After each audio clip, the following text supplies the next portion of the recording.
Ang aga. Tara, magbukas na tayo ng mga ano.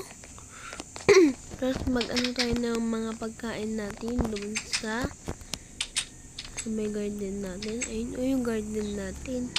Binili ko yun sa may villager. Kasi, ano ko daw, nabalitaan ko daw sa kapitbahay ko. Meron daw, may paparating daw na yung parang mga villager na nagpapatay. Medyo inuubo ko, guys. Tapos daw, lahat daw na makita niya mga tao, papatayin niya daw.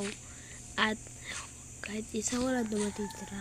Pero ako, baka mamatay din ako dahil sa kanila. Kaya, maghahanda-handa na din ako ng mga pagkain ko. Tara na. Yung meron mga ano, yung kapag tinaas yung kamay.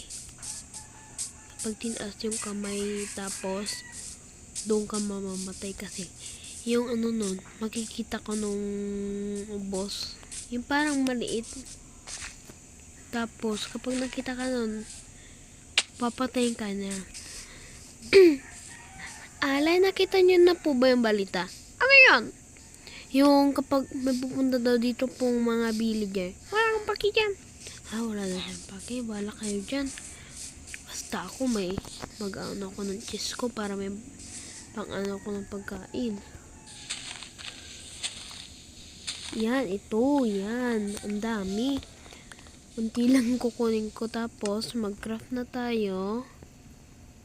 Tapos, sabay na tayo. Punta tayo sa bahay. Para, nagpagawa na din pala ako ng ano dito. Hindi pa nga tapos eh. Papatapos ko na yan kasi baka makita ko. So, yan.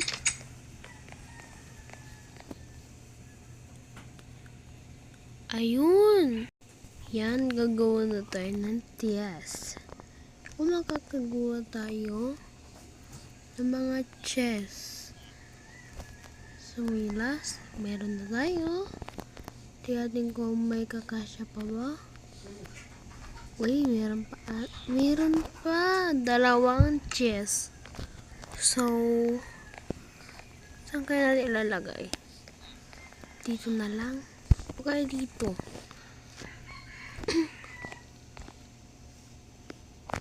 Di pala natin sira yung mga bintana natin. So, sirain na natin. Para